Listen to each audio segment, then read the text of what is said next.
Hey, welcome back to the Disney Plus Everyday Challenge. Today we have Pixar's Cars. This is the 2006, 19, whatever, 2006 film. It runs an hour and 57 minutes, and it's it's a modern classic. Uh, I know that I've had some friends who felt they were just a little bit above seeing a movie that involved NASCAR, because those hillbillies that love turning left and going fast is just too good for them. I mean, I'm not a fan of NASCAR myself.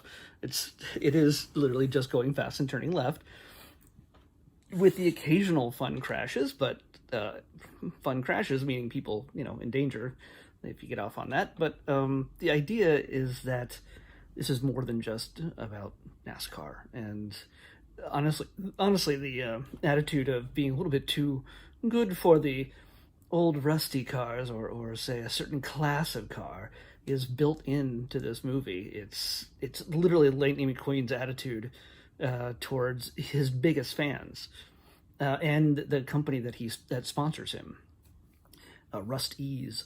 It's basically, it's like the hemorrhoid cream of our world.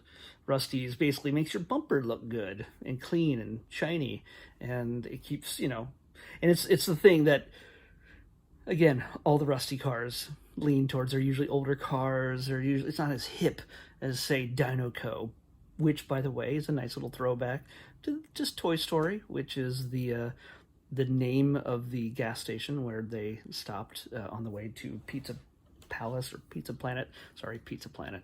Um, so yeah, there's a lot of little cross references in this. Speaking of which, watch all the credits and wait till go all the way. There's a little bit even after the credits that refers back, but during the credits is absolutely fun because you get to see a number of classic Pixar films reinterpreted as Cars, in the Cars world, and with all the original actors voicing them: Tom Hanks, Tim Allen in Toy Story, Bugs Life, Monsters Incorporated, things like that. So, Monsters Inc.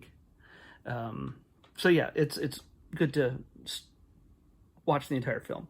If you think you're just too classy to watch a movie about cars, then honestly, come on, just don't be a jerk. Seriously, you're missing out on a good time. And they make it apparent right from the very beginning just how fun this can be. And they actually do make turning left and going fast interesting looking, because the opening race has high stakes, and it just feels it's so well done. And the crazy thing is that if you look at Cars 3, as we have done in months ago, the difference between 2006 and whenever Cars 3 came out in the last few years is it's a leap in technology. It's just amazing. This looks astounding because in the past, where we have other 3D digital animated films, the most concern is about textures like water and hair and things like that, because we have either humans or creatures.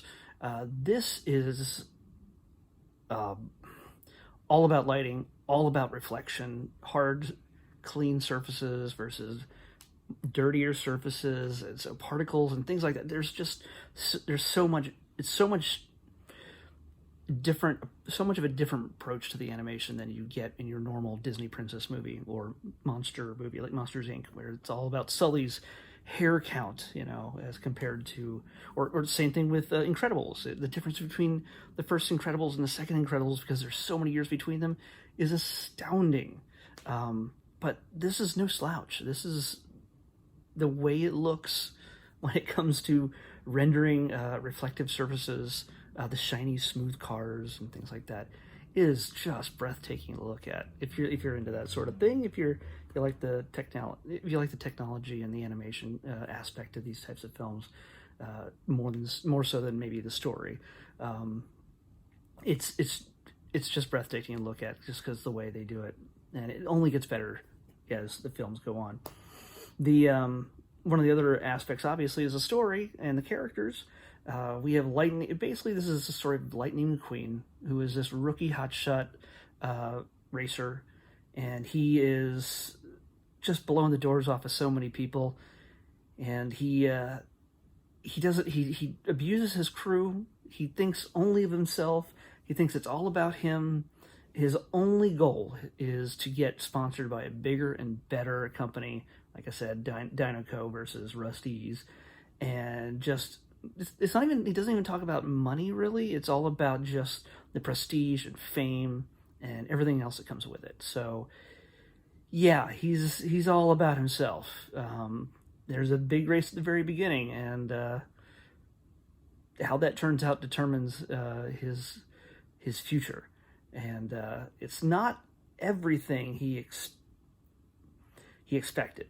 It's reaching his goal is not as easy as he thought. But of course, along the way to this next race, to prove himself, to earn the things that he thinks he wants most, he gets waylaid and accidentally dumped off in the middle of nowhere on the way to California. And he's in the desert, and he ends up in the middle of the night on his own, rolling through a town with bad roads and a cop on his tail with a backfiring exhaust. Makes him think he's being shot at.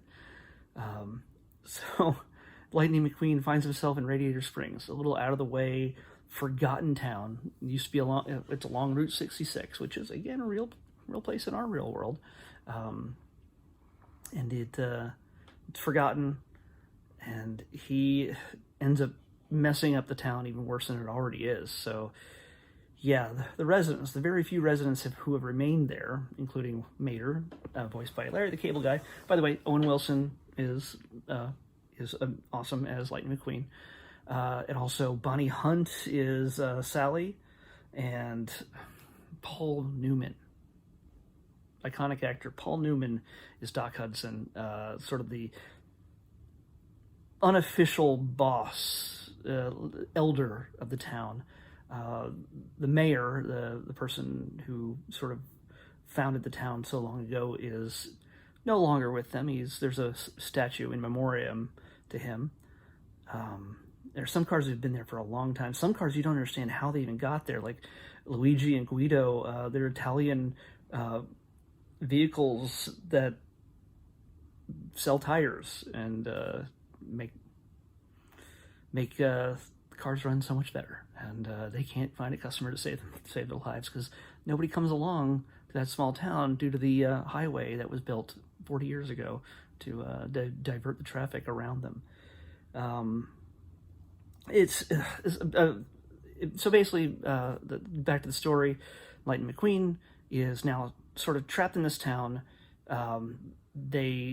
He has 5 days to get to his next race, so there's a ticking clock. He is sort of indentured in a sense.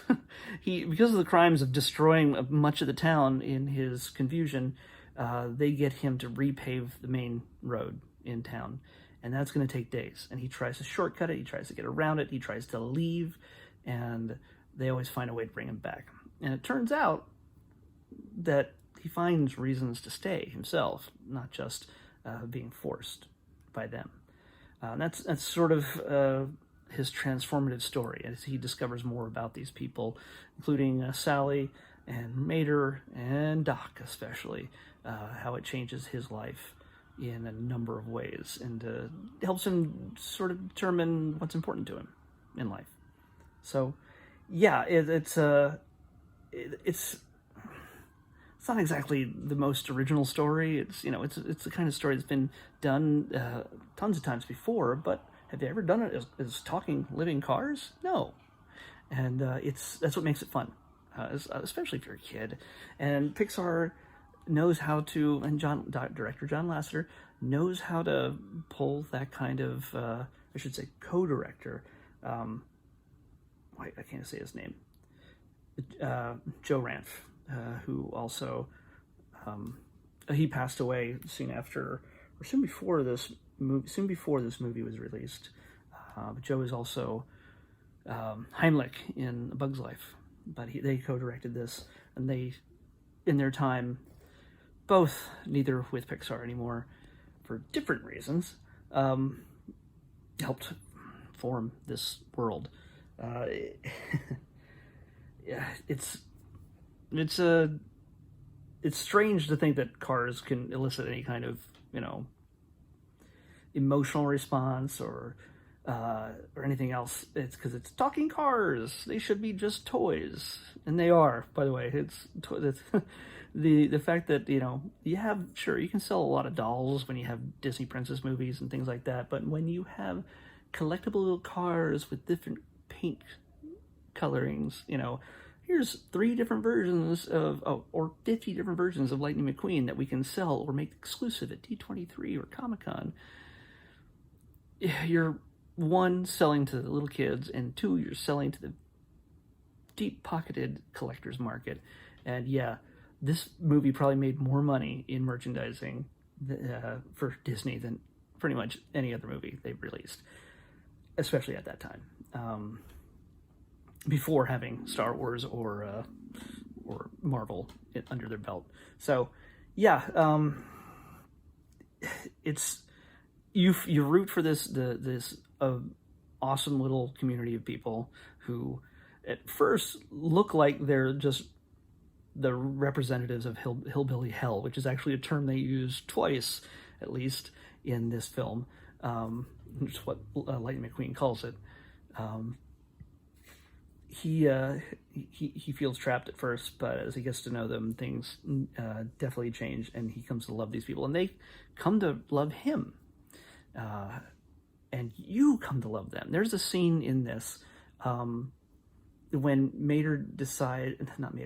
when Lightning decides that looking out for himself and being this one-man show is not all it's cracked up to be, and he reaches out and decides to help and aid the people in this town that have done so many great things for him. There's a palpable joy that comes from the scene when they first discover that he's finished the road and that it's beautifully paved. And it's not a long stretch of road, but just the way the town is lit up and the joy they take in just being able to drive on a smooth, straight road is infectious. It feels really good. And it also really, really makes me miss Disneyland, California Adventure, Cars Land, Radiator Springs. They build it to be almost to scale as to what it is in the movie, and just to see all the little details and all the little, so much of it, from flows and Luigi's and just everything, and then of course racing the track, and that the whole ride that they have there at Disneyland helps. It touches on so many different points of that first film. It's so beautifully done. I haven't watched this movie probably since 2006. But I've ridden that ride, feels like 100 times at least, hundreds of times since it was opened up in 2012. And yeah, I have the crazy, wacky race pictures to prove it. But yeah, it really makes me miss Disneyland. I realize it's a very privileged statement to be able to say that I Disneyland. Why won't you give me back my Disneyland? Well, there's reasons, but man, if honestly after watching this, I wish I would just drive. If I could, I would just drive to Disneyland right now and just hop on this ride just for the feels. Also, this is also was kind of a difficult watch for me because I was almost in a car accident today, where somebody just decided to stop in the middle of the road suddenly for no reason. There was no other cars in front of them. They came to a dead stop, and I screeched to a halt. I could see cars in my rearview mirror wrenching out of the way so they wouldn't run into me, and I thought for sure I was going to get slammed by one or more cars behind me. Thankfully, nobody connected. But just watching this and seeing accidents happen in this, who were much more cartoony than what I almost experienced, watching this was a little stressful, but everything all worked out, both in real life and in the movie. So if it's the kind of movie, honestly, most of you have all seen this movie. If you have a chance, And if you haven't watched this, there's no reason not to. I can't say that the same thing for Cars 2, which we haven't watched yet on the Disney Plus Everyday Challenge, but we'll get to that at some other point. We'll revisit that and see if if it has aged well or not. But Cars, the original, you can't go wrong with it. It's a simple, straightforward story. It doesn't really offer a ton of surprises. Although some of the races it might surprise you a little bit, but the core of the story is familiar. You've seen this type of story before, and little kids, of course, they haven't. So if you know a little kid in your life who hasn't seen it, put on Disney Plus, watch it with them. You will both enjoy it. It's worth your time. That's all I can say. Oh, I gotta say, the fact that this has such a great cast that I didn't mention before, Cheech Marin, Tony Shalhoub as Luigi, let's see, Paul Dooley as Sarge, George Carlin, one of his final performances, plays the hippie Fillmore, John Ratzenberger. John Ratzenberger, as you know, is not Norm, from Cheers, Cliff from Cheers, and he appears in every single Pixar film. He is the good luck charm, as they've said, that he appears in every single Pixar film, at least for just one character.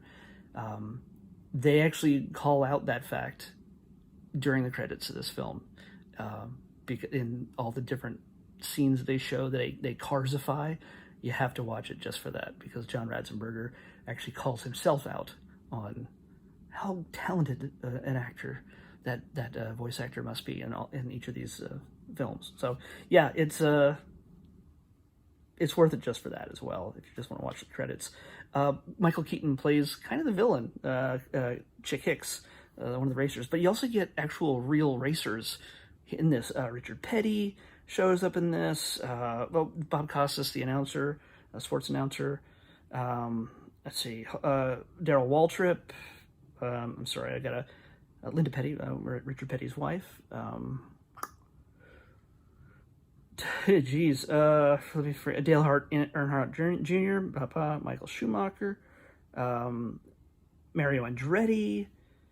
Geez, there's so many. There's so many that if you're a race fan and somehow you haven't seen this, you'll get a kick out of hearing some of these voices come through on your TV in car form. So yeah, that's all I got to say about that. Let's pick out tomorrow's episode. Right here. 369.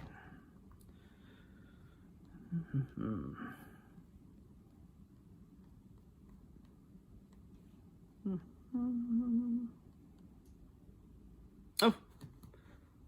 Okay. Okay.